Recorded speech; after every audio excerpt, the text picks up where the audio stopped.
गोलियों की तड़तड़ाहट से डर और दहशत। सावधान, बिहार में ये क्या हो रहा है? बिहार बोर्ड के नाम पर ठगी का नया पैंतरा।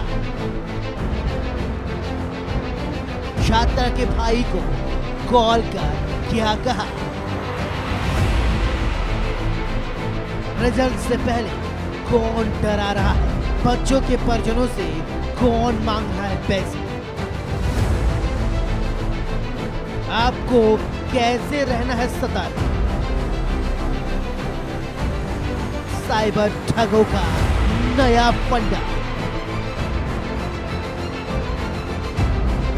हम आपको बताएंगे, आपको करेंगे सावधान। बस एक गलती, पैसे। नमस्कार, मैं हूं सौरभ त्रिपाठी और आप देख रहे हैं सलाखे। हेलो, मैं बिहार बोर्ड ऑफिस से बोल रहा हूं। आपकी बहन 2 विषय में फेल हो रही है। अगर आपके पास भी इस तरह फोन आए और कोई कहे कि आपके बच्चे किसी विषय में फेल हो गए हैं और आप पास कराना चाहते हैं तो आपसे पैसे मांगे, तो सावधान, पहले जानकारी पुलिस को दें। हम ऐसा क्यों कह रहे हैं? क्योंकि बिहार में साइबर ठगों का एक ऐसा गिरोह सक्रिय हो गया है जो लोगों को डराकर धमकाकर पैसे ऐंठने की कोशिश कर रहा है। दरअसल बिहार में इंटरमीडिएट बोर्ड की परीक्षा के रिजल्ट आने वाले हैं। रिजल्ट से पहले यह गिरोह बच्चों के माता पिता को फोन कर रहा है और बाकायदे जानकारी लेकर बता रहा है कि आपका बच्चा इस विषय में फेल हो गया है, पास कराना है तो पैसे ऑनलाइन ट्रांसफर कीजिए। ये रिपोर्ट देखिए और रहिए सावधान। ऐसे लोगों को भेजा जाएगा सलाखों के पीछे, लेकिन ये कौन है पुलिस पता लगाएगी। रिपोर्ट देखिए।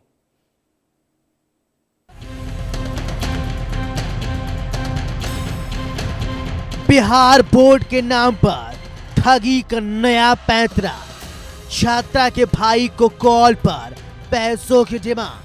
बिहार इंटरमीडिएट रिजल्ट से पहले ठगी का नया खेल। फोन कर डराकर पैसों की डिमांड।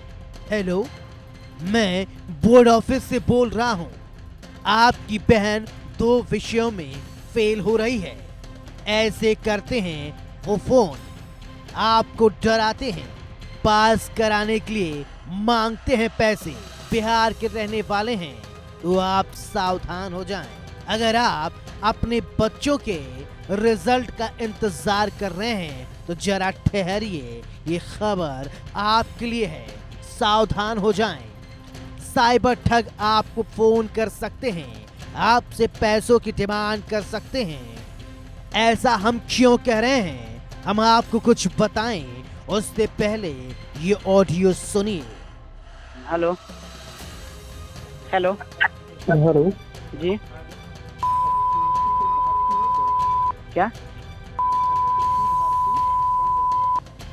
हम पटना से बोल रहे हैं, बोर्ड ऑफिस से। जी जी, बोला जाए।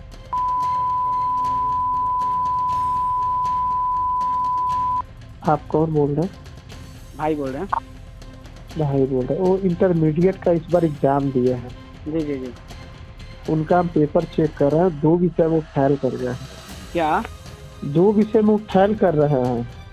विषय में फेल कर रही है? कौन कौन सब्जेक्ट में? एक केमिस्ट्री में और फिजिक्स में। तो कैसे हो, क्या होगा उपाय?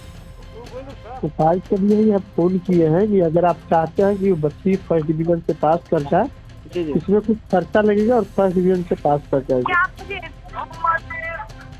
अच्छा, तो कहाँ मिले आपसे? मिलना नहीं है आपको। मिलने के लिए हम आपको मिल नहीं सकते हैं। ऑनलाइन आपको प्रोसेस करना होगा और ऑनलाइन ही आपको पेमेंट गड़बड़ाया है मैटर। थोड़ा सा हम फोन करते हैं, झगड़ा हुआ है बगल में, हम फोन करते हैं आपको। कब तक फोन करते हैं? सर आधा घंटा में सर फोन करते हैं सर। ठीक है, जल्द से जल्द फोन कीजिए, नहीं तो जी। कॉपी जमा हो जाएगा तो। अच्छा नहीं नहीं सर, करते हैं सर, करते हैं। नमस्ते। तो सुना आपने कैसे फोन कर परिजनों से पास कराने के लिए पैसों की डिमांड की जा रही है। ऑनलाइन पैसों की करते हैं डिमांड। आपको आईफोन तो रहे सावधान। इंटरमीडिएट परीक्षा का मूल्यांकन चल रहा है। जालसाज का मकड़ जाल। परिजनों को कर रहे हैं कॉल कर डरा रहे हैं। बेटा बेटी या बहन बता रहे हैं फेल। पैसे देने पर फर्स्ट डिवीजन पास कराने का झांसा। अवैध वसूली का नया फंडा। रहे सावधान। चलिए अब आपको पूरी कहानी विस्तार से बताते हैं, समझाते हैं। ये खबर बिहार की आरा से है। बिहार में इंटरमीडिएट परीक्षा के परिणाम आने से पहले जालसाजों का एक बड़ा गिरोह सक्रिय हो गया है, जो परीक्षार्थियों के परिजनों को फोन कर फेल होने का डर दिखाकर अवैध वसूली का तरीका अपना रहे हैं। हाल ही में चरपोखरी के आनंद प्रकाश को उनकी बहन के फेल होने के मामले में कॉल आया, जिसमें उनकी बहन को फेल होने के बात कहकर जालसाज ने पैसे देने पर फर्स्ट डिवीजन से पास कराने का झांसा दिया। ठगी का ये जाल इतना विशाल है कि जालसाजों ने लाखा उच्च विद्यालय बरनी के प्रभारी प्राचार्य बाल गंगाधर तिलक को भी अपना निशाना बनाने की कोशिश की और उनके भतीजे का सटीक विवरण देते हुए बोर्ड ऑफिस के नाम पर फोन किया और बताया कि उनका बेटा गणित में फेल हो रहा है, जैसे पास कराने के बदले रुपयों की मांग की गई। आनंद प्रकाश द्वारा मिले ऑडियो क्लिप में एक जालसाज खुद को पटना बोर्ड ऑफिस का कर्मी बता रहा है। पूरे विश्वास के साथ छात्रा का नाम, उसके पिता, भाई और अन्य गोपनीय विवरण साझा करता है। फोन करने वाला व्यक्ति दावा करता है कि परीक्षा केमिस्ट्री और फिजिक्स जैसे विषयों में परीक्षार्थी फेल हो रही है या हो रहे हैं, और यदि परिजन उन्हें फर्स्ट डिवीजन से पास कराना चाहते हैं तो उन्हें ऑनलाइन भुगतान करना होगा, यानी पैसे देने होंगे। ये पूरी प्रक्रिया इतनी सोची समझी संगठित दिखती है कि साधारण लोग समझ ही नहीं पाते, आसानी से इन ठगों के झांसे में आ जाते हैं। जबकि शिक्षा विभाग से जुड़े अधिकारियों का कहना है कि शिक्षा विभाग, शिक्षा बोर्ड कभी भी किसी को फोन नहीं करता। किसी भी अभिभावक को व्यक्तिगत तौर पर फोन करने की कोई जानकारी नहीं होती है। इस पूरे प्रकरण में छात्र के अभिभावकों ने कहा है कि इसमें सबसे बड़ा सवाल डेटा की गोपनीयता को लेकर खड़ा हो रहा है कि आखिर इन ठगों के पास छात्रों के सटीक मोबाइल नंबर और पारिवारिक विवरण पहुंच कैसे रहे हैं। इधर शिक्षा विभाग के सूत्रों और वरिष्ठ अधिकारियों, वरिष्ठ शिक्षकों के अनुसार मिली जानकारी के अनुसार बताया जा रहा है परीक्षा के जल्द उत्तर पुस्तिकाओं को जिला मुख्यालय के स्ट्रॉन्ग रूम में रखा जाता है, जहां से उन्हें बार कोडिंग किया जाता है।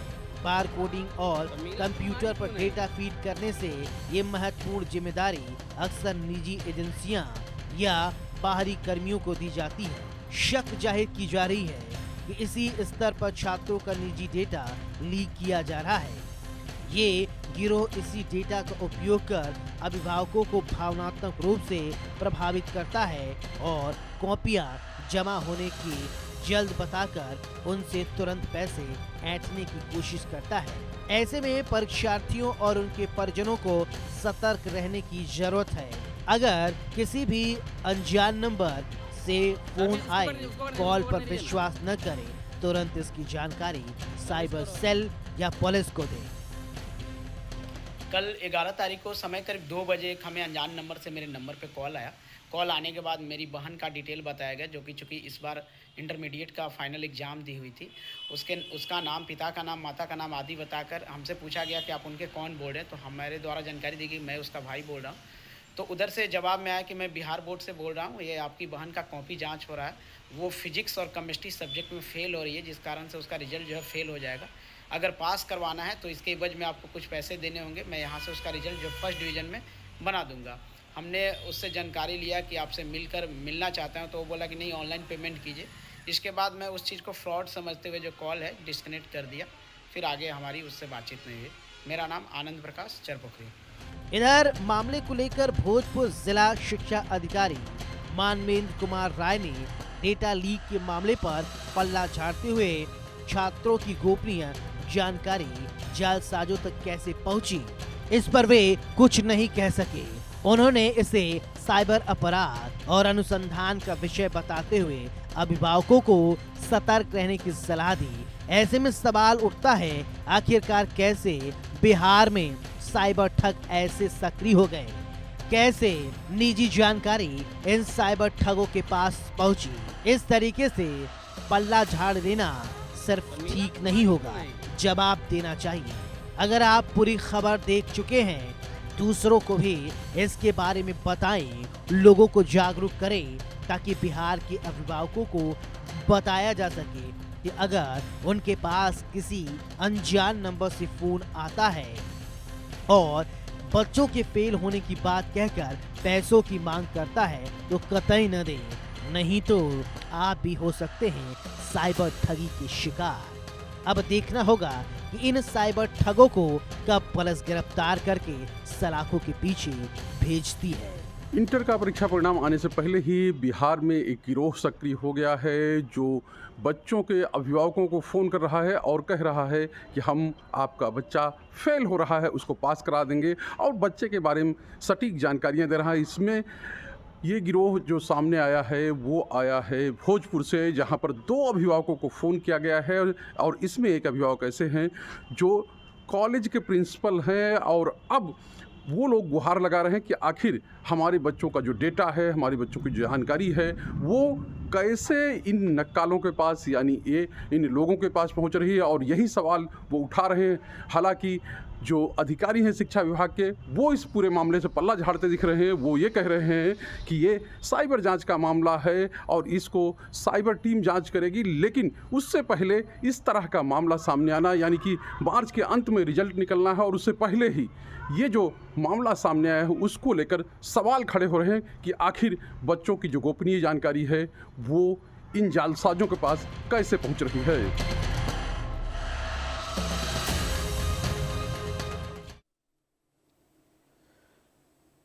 बिहार में अपराध और अपराधियों पर लगाम लगाने की पूरी कोशिश की जा रही है, लेकिन बिहार में अपराध और अपराधियों पर लगाम लग ही नहीं पा रहा है। हम आपको दिखाएंगे कैसे बिहार के सहरसा से एक खबर सामने, जहां पर एक थॉर सवार व्यक्ति को गोलियों से भून डाला गया। एक नहीं, 2 नहीं, पूरे 12 गोलियां उस पर बरसाई गई। रिपोर्ट देखिए।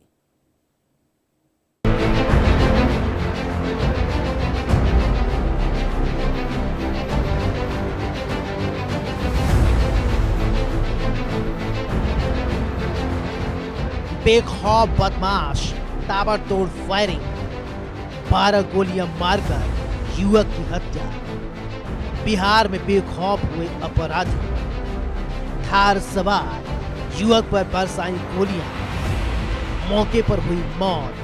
न शासन का डर, न प्रशासन का खौफ। बिहार में अपराध और अपराधियों पर लगाम लगाने की कोशिश की जा रही है, लेकिन बिहार में अपराधी पूरी तरीके से बेलगाम हो गए हैं। न शासन का डर, न प्रशासन का खौफ। आपकी टीवी स्क्रीन पर दिख रही तस्वीर बिहार के सहरसा से, जहां बेखौफ बदमाश अपराधियों ने थार गाड़ी पर सवार एक युवक को गोलियों से छलनी कर मौत के घाट उतार दिया। पुलिस ने शव को कब्जे में लेकर एफएसएल टीम के साथ मामले की जांच शुरू कर दी है। चलिए अब आपको पूरी कहानी विस्तार से बताते हैं, समझाते हैं और दिखाते हैं। दरअसल ये घटना सदर थाना क्षेत्र के मीरा सिनेमा रोड के पास की है। मृतक युवक की पहचान सतीश कुमार उर्फ छोटू मिश्रा के रूप में की गई है, जो सदर थाना क्षेत्र में विद्यापति नगर का रहने वाला था। मृतक युवक के शरीर के कई हिस्सों पर गोलियों के निशान पाए गए हैं। बताया जा रहा है अपराधियों के द्वारा करीब 1 दर्जन गोली युवक को मारी गई है। घटना के संबंध में बताया जाता है कि मृतक छोटू मिश्रा रात के वक्त अपने 2 साथियों के साथ घर से बाहर निकला था। इसी दौरान मीरा सिनेमा रोड के समीप बाइक सवार अपराधियों ने उस पर ताबड़तोड़ गोलियां बरसाई, जिसके बाद घटना स्थल पर ही उसकी मौत हो गई। मौके से 12 खोखे बरामद। डॉक्टर ने किया मृत घोषित। आंख, सिर, छाती, पसली और कमर में लगी गोलियां। आपसी विवाद की आशंका, पूरे इलाके में दहशत का माहौल। आज रात्रि 10:30 बजे सदर थाना अध्यक्ष को एक सूचना मिली कि मीरा टॉकीज के पास एक व्यक्ति को गोली लगी है। सूचना से उन्होंने वरीय पदाधिकारी को सूचित किया। घटनास्थल पर तुरंत पहुंचे। मेरे द्वारा भी घटनास्थल का निरीक्षण किया गया और पता चला कि एक व्यक्ति जिनका नाम छोटू मिश्रा उर्फ सुजीत कुमार झा, पिता जागेश्वर झा, जो कि विद्यापति नगर फकीर टोला थाना सहरसा के रहने वाले हैं, उनको बाइक सवार अज्ञात अपराधियों द्वारा गोली मारकर उनकी हत्या कर दी गई है। उनका सब पोस्टमार्टम हेतु भेजा जा रहा है। हमारी एफएसएल की टीम भी घटनास्थल पर साक्ष्य का संकलन कर चुकी है। डॉग स्क्वाड भी हमारी घटनास्थल का निरीक्षण की है और हमारी डीआईयू टीम भी सीसीटीवी फुटेज को देख रही है। कितने गोली मारी गई है? ये तो पोस्टमार्टम के बाद ही पता चलेगा। वहाँ से 12 खोखा मिला है और पुलिस सभी बिंदुओं पर छानबीन कर रही है। जो प्रथम दृष्टया बात आई है, यह इस व्यक्ति का आपराधिक इतिहास भी था और प्रथम दृष्टया यह आपसी विवाद का मामला प्रतीत होता है। पुलिस इसमें सभी बिंदुओं पर छानबीन कर रही है।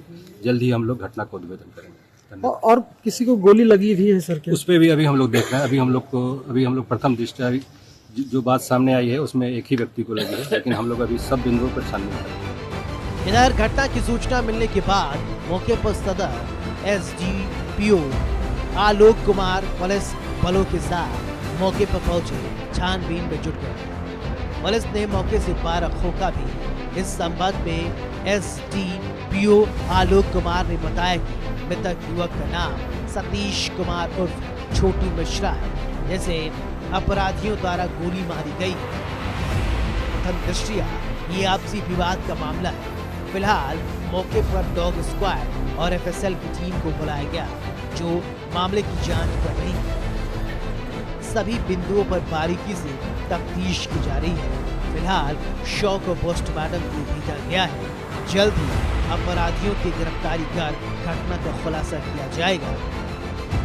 इस वारदात के बाद कई सवाल खड़े होते हैं। आखिर बिहार में अपराध इतने बेखौफ कैसे हो गए हैं? कैसे अपराध और अपराधियों पर लगाम लगेगी? अब देखना होगा कि अपराधियों को गिरफ्तार कर कब पुलिस सलाखों के पीछे भेजती है। इंडिया न्यूज के लिए भोजपुर से आशीष कुमार की रिपोर्ट।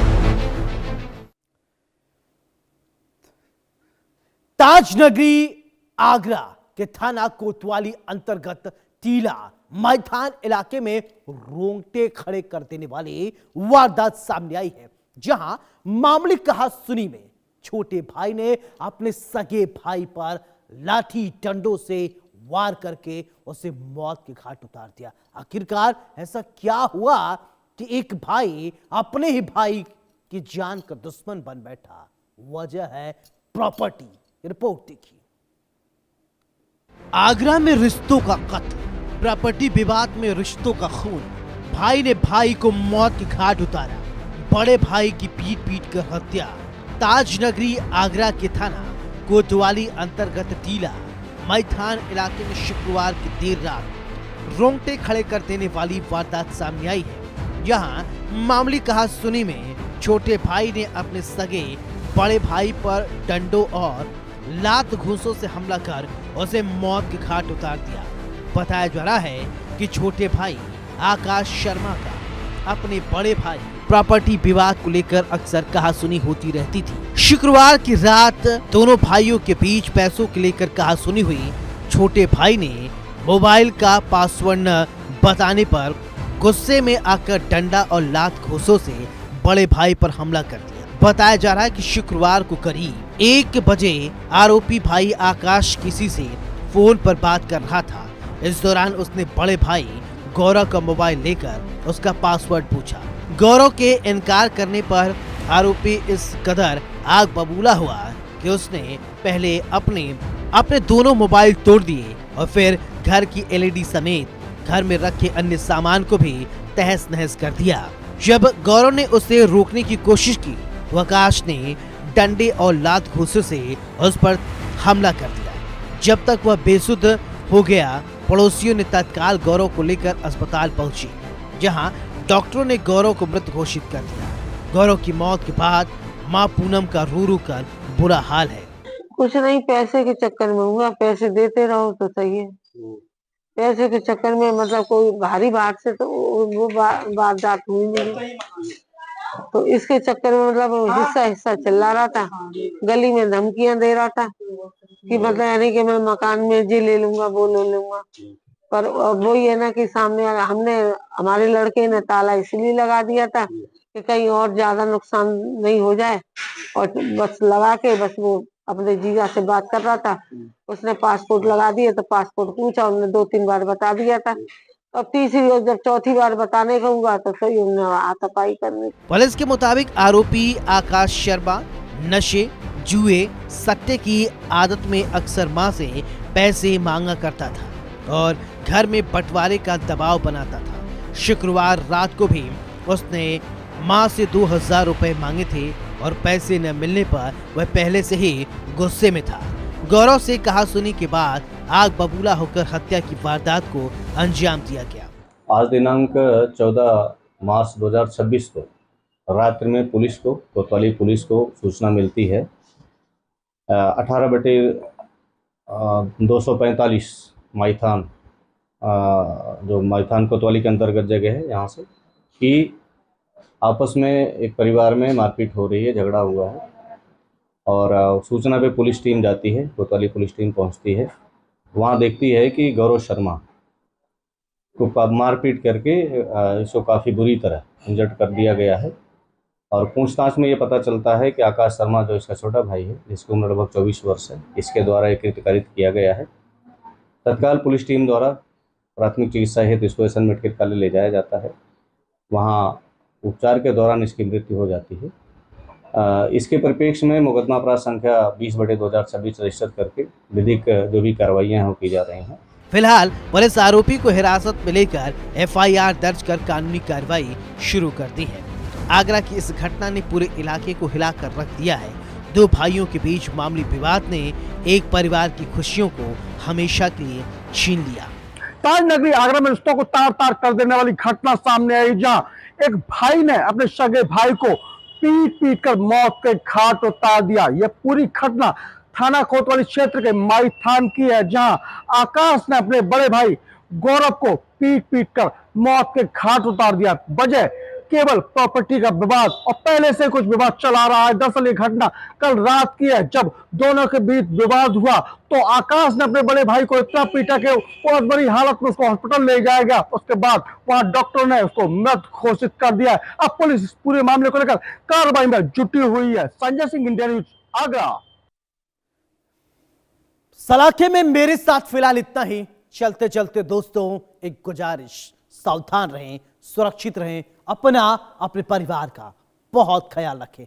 नमस्कार, जय हिंद।